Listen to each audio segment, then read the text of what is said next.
Good afternoon, dear students. This is Mosumi ma'am, and we will continue our lesson number 3, that is measurement.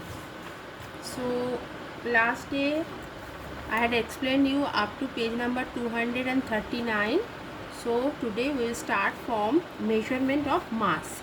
The mass of any matter is the amount of the material is contained. For example, the mass of a wooden table is the amount of wood and other materials it contains. The mass of your eraser is the amount of the rubber it contains. Similarly, the mass of milk in a bottle is the quantity of milk in the bottle. The mass of this book is measured of paper it is made of. So, what is the mass?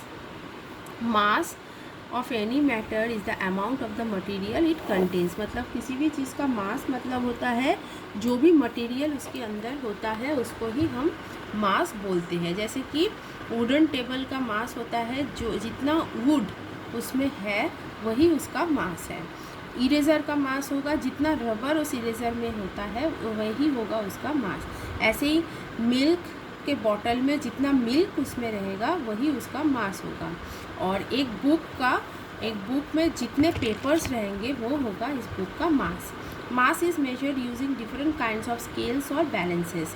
A balance compares mass. Weight of an object is the downward force produced on its mass due to gravity. अब mass को हम major कर सकते हैं बहुत type के balances और scales के माध्यम से. और weight of an object is down force the force produced on its mass due to gravity. और किसी चीज़ का वेट जो होता है वो हमेशा उसका जो force produce on its mass due to gravity. जानी दे भाई. इसका होता है हमारे अर्थ का जो खुद का जो ग्रेविटी होता है ना, वो ग्रेविटी की वजह से अर्थ हर एक चीज़ को अपनी तरफ खींचता है. तो उसका मास उसके जो ग्रेविटी के ऊपर एक्चुअली डिपेंड करता है. मतलब ग्रेविटी की वजह से उसका मास हमेशा डाउनवर्ड होता है, वो नीचे की तरफ हमेशा रहता है. Next come to page number 240. A balance consist of 2 plates और बोल्स.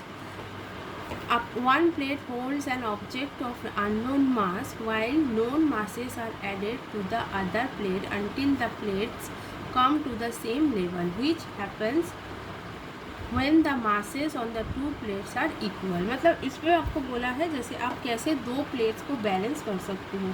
जैसे कि मानो एक प्लेट में आपने कुछ सामान रखा और दूसरे प्लेट में तब तक आपको सामान रखना पड़ेगा जब तक वो दोनों इक्वल में ना हो जाए.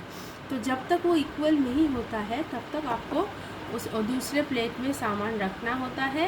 जब वो दोनों इक्वल हो जाएगा तभी उसका मास आपको इक्वली दिखाई देगा, पता चलेगा कि 2 प्लेट में कितना मटेरियल रखा है. In a correct beam balance both of the pans remain in the same position when empty and if they are not then the measurement will not be accurate. Next time when you go to buy vegetables or fruits, request the shopkeeper to show an empty scale. Also observe carefully how things are weighted. तो इसमें बोला है जैसे कि आप beam balance जो होता है वो हमेशा करेक्ट बीम बैलेंस जो होता है वो हमेशा देखना एम्प्टी पोजीशन में ही रहता है. आप कभी भी शॉपकीपर पे जो वेजिटेबल्स शॉपकीपर्स होते हैं, वेंडर्स होते हैं, उनके पास जाएंगे तो देखना उनका जो बैलेंस होता है वो हमेशा एक एम्प्टी रहता है. फिर आप जब कुछ सामान खरीदते हो तब आप उसके ऊपर उसको रखता है तब उसमें उसका एक्यूरेट नाप दिखाता है. तो आप जब कभी भी जाओगे मार्केट में तब आपको क्या करना है, सब्जी वाले को बोलना है कि आप हमको हमारे सामने सब सामान को रख के अच्छे से वेट करके दिखाओ. SI unit for measuring mass. The SI unit for measuring mass is kilogram. The symbol for kilogram is kg.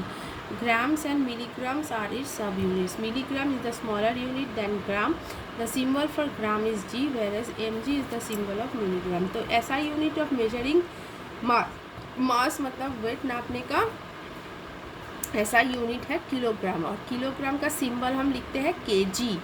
ग्राम और मिलीग्राम इस kg का ही सब यूनिट है. मिलीग्राम सबसे छोटा यूनिट है और उसको हम mg में लिखते हैं, और ग्राम का सिंबल होता है g, हम सिर्फ g लिख के समझाते हैं। इसमें देखिए एक स्टैंडर्ड यूनिट्स दिया है, उसमें है 1 metric ton is equal to 1000 kilograms, 1 quintal is equal to 100 kilograms, 1 kilogram is equal to 1000 gram, और 1 gram is equal to 1000 milligrams. Is metric ton a larger unit than kilogram? Yes, it is. 1 metric ton is equal to 1000 kilogram. Metric ton is used to measure very large masses such as the mass of a truck. अब kilogram से हमेशा ज़्यादा ही होता है metric ton, क्योंकि 1 metric ton में 1000 kilograms होता है। और ये मेट्रिक टन हम कम यूज़ करते हैं जब हमको बहुत ज़्यादा भारी, बहुत बड़ा कुछ वेट करना होता है, जैसे कि ट्रक हुआ और बस हुई, ये सब चीज़ों का जब हम वेट करते हैं तब हम इस मेट्रिक टन का यूज़ करते हैं। Gram and milligram are use for measure smaller masses, और ग्राम और मिलीग्राम से हम छोटे छोटे चीज़ों का मेजर कर सकते हैं। The mass of this mango is 150 gram. Commonly we say the weight of the mango is 150। Remember, weight and mass are 2 different measures. तो इसमें दिखाया है कि आप कैसे बैलेंस पे वेट कर सकते हो। जो वेट इसमें दिखाएगा 150, मतलब इस आम का वेट ही है 150 ग्राम। और वेट और मास हमेशा मेजर के दो अलग चीज़ होते हैं। इसमें कुछ कैचअप्स दिया है जो आपको खुद को भरना है, ये बहुत ही ईजी है। कौन सी चीज़ों को आप ग्राम, केजी, मिलीग्राम, ml और लीटर से तोलेंगे वो आपको लिखना है। अब है measurement of capacity. Matter has mass and occupies, matter has mass and occupies space, liquids and gases occupy space within the container they fill.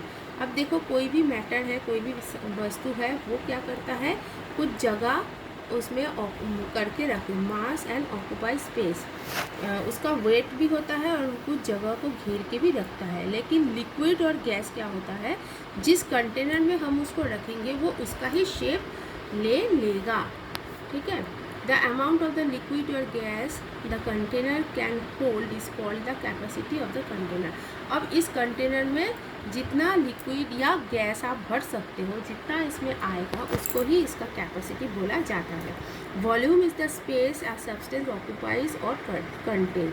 और वॉल्यूम होता है उतना, जो जितना जगह ये घेर के रखा है उस जगह को हम वॉल्यूम बोलते हैं। For example, the capacity of the jug shown alongside is the maximum amount of water the jug can hold, whereas the volume of the water in the jug is the space it occupies in the jug. अब यही देखो example में, ये जो जग है, इस जग के आप यहाँ तक भर सकते हो पानी से, है ना। तो ये यहाँ तक भरने, जो पानी से भर दोगे तो वो होगा उसका मास। लेकिन उसका वॉल्यूम क्या है, ये जितनी जगह पे देखो अब इसको भर के रखा है हमने, ये जितना जगह, वो जितना स्पेस वो जग का घेर के रखा है, ये होता है उसका वॉल्यूम। ऐसा यूनिट फॉर मेजरिंग कैपेसिटी। और एक चीज़ याद रखना, कैपेसिटी नापने के लिए हम हमेशा लिक्विड कोई भी चीज़, लिक्विड मतलब पानी या दूध या तेल, पेट्रोल, है ना, कुछ भी लिक्विड, जो चीज़ हमको लिक्विड फॉर्म में मिलता है उसको नापने के लिए ही हम कैपेसिटी बोलते हैं। उसको नापने का ही होता है, उसको हम कैपेसिटी बोलते हैं। जो कि हम देखो, ऐसा unit of measuring capacity is litre. ठीक है। The symbol of litre is L. A millilitre is the subunit of a litre. The symbol of millilitre is ml। 1 litre is equal to 1000 millilitre. तो ये capacity नापने का जो ऐसा unit है वो है लीटर। तो याद रखना, लिक्विड को नापने के लिए हम हमेशा लीटर यूज़ करेंगे। और लीटर का सिंबल होता है L। मिलीलीटर होता है लीटर का ही सब यूनिट, और इसका मिलीलीटर लिखने का सिंबल होता है ml। ठीक है। अब मेजरमेंट ऑफ टाइम। अब हम टाइम का मेजर करेंगे। How hour, day, week, month and year are specified periods of time. Long ago human beings came track of the time during the day by the movement of shadows formed by sunlight. At night, time was measured by the position of certain stars and moon. Nowadays we use watches and clocks to measure time. अब आपको पता ही है, time मतलब हम उसको घंटा, और day दिन, वीक हफ्ता, मंथ मतलब महीना, और ईयर मतलब साल, इन सब के माध्यम से आप टाइम का हिसाब रख सकते हैं। लेकिन बहुत पुराने ज़माने में जब ये सब घड़ी वड़ी नहीं था, जब आविष्कार नहीं हुआ था तब लोग क्या करते थे, सूरज का जो शैडो मतलब जो परछाई होती थी उस परछाई को देख देख के वो दिन का पता चलाते थे। और रात के टाइम पे वो करते थे आसमान के कुछ तारों की पोजीशन, तारों का अवस्थान कहाँ पे है, और मून का पोजीशन देख के वो टाइम का पता चलाते थे। लेकिन आजकल हमारे पास वॉचेस और क्लॉक्स हो गया है इन सब टाइमों को अच्छे से देखने के लिए। SI unit for measuring time. The SI unit for measuring time is second. The symbol of second is S. Minute and hour are multiples of the second, whereas millisecond and microsecond are subunits of second. तो second मतलब time नापने का जो SI unit है वो है second, और second का सिंबल हम लिखते हैं S से। मिनट और आवर होता है इसका मल्टीपल्स ऑफ सेकंड्स, जहाँ और मिली सेकेंड्स और माइक्रो सेकेंड्स होता है इसका डिवीजन, सब units of second. Then we use devices that can be measure time accurately. In the sports events such as a 100-meter race, the participants are at time so closely placed that without a highly accurate time measuring device, it would not be possible to judge the winners. और हम लोग क्या करते हैं, जो device use करते हैं उससे हमें पक्का टाइम का मतलब एकदम एक्चुअली जो टाइम होता है उसका पता चलता है। स्पोर्ट्स इवेंट्स में देखो, जो दौड़ होता है, रेस होता है, उसमें आप लोग देखे ही होंगे कि 2-3 पार्टिसिपेंट्स करीब एकदम साथ में ही पहुंचता है। तो आजकल हमारे पास इतना highly accurate time measuring machines होते हैं, डिवाइसेस होता है, जिसके वजह से हमें वो उतना फ्रैक्शन ऑफ सेकंड का भी जो पता डिफरेंसेस होता है वो भी हमको पता चलता है। अगर ये नहीं होता तो हमारे लिए बहुत ही अब ये इम्पॉसिबल हो जाता है। Certain rules are followed while writing SI units. देखो SI यूनिट्स को लिखने का कुछ रूल्स है, 1 2 3 4 5। तो ये 5 रूल्स भी आपको बहुत अच्छे से जानना है। The symbol of measuring unit is written in small letters, but if it is named after scientist, it is written in capital letters. SI unit को आप हमेशा स्मॉल में लिखना, जैसे देखो मीटर का M, किलोग्राम का kg। लेकिन अगर कोई यूनिट किसी साइंटिस्ट के नाम से आया है, जैसे कि J, जूली का J, तो आप उसको कैपिटल से लिख सकते हो। When the full form is used, the symbol is written in small letter, even if it is the name after a scientist. लेकिन अगर आप उसका फुल फॉर्म में लिखोगे तो वो हमेशा स्मॉल में ही लिखना है, ताकि जब कोई साइंटिस्ट का नाम आए तो भी आपको उसको स्मॉल में ही लिखना पड़ेगा। जब आप इसका फुल फॉर्म लिखो, जैसे पूरा लिखना है मीटर, किलोग्राम, जूली, ऐसा। The symbol of a unit is never written as plurals, but when the full form is used it may be written in plural. अब देखो सिंबल को आप कभी भी प्लूरल मतलब पीछे एस लगा के, जैसे किलोग्राम्स, मीटर्स, ऐसा नहीं लिख सकते हो। लेकिन अगर आप उसका फुल फॉर्म यूज़ कर रहे हो, फुल फॉर्म अगर आपको लिखना है तब आप उसमें प्लूरल कर सकते हो। जैसे कि देखो, the mass of a red box is 100 ग्राम, हमने शॉर्ट फॉर्म में लिखा इसलिए G। The mass of the red box is 100 grams, हमने इसमें ग्राम का फुल फॉर्म लिखा इसलिए हमने पीछे S लगाया है। Rule number 4, the symbol is never written with a full stop unless it appears at the end of the sentence. अब सिंबल को हमको क्या करना है, कभी भी फुल स्टॉप नहीं लगाना है।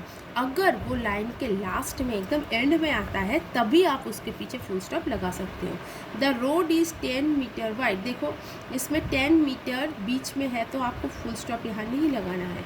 The length of the pole is 1 metre, अब देखो इसमें 1 मीटर सबसे लास्ट में, लाइन की सेंटेंस के लास्ट में आया इसलिए हम इसमें फुल स्टॉप लगा रहे हैं। Rule number 5, the symbols of all SI units are written only in English. और जो भी आपने जितने सारे सिम्बल्स आपने सीखे हैं SI यूनिट्स के, वो सब सिम्बल्स आपको सिर्फ इंग्लिश में ही लिखना है और किसी भाषा का आपका प्रयोग नहीं करना है। अब है my pledge. Whenever I go to the green grocer shop to buy fruits और vegetables I will insist the green shopper to weight accurately. अब क्या है, आपको एक शपथ लेना है कि आप जब भी सब्जी वाले के पास सब्जी या फल लेने जाओगे तो आप उनको बोलना कि आप उसका एक्यूरेट वेट करो, मतलब एकदम प्रॉपर वेट आप उसका निकालो, ठीक है। So students, this is the full explanation of this chapter number 3 Hope you will all understand. If there is any doubt, then please clear it up in my next class. So take care. See you in the next class. Have a nice day. Bye bye.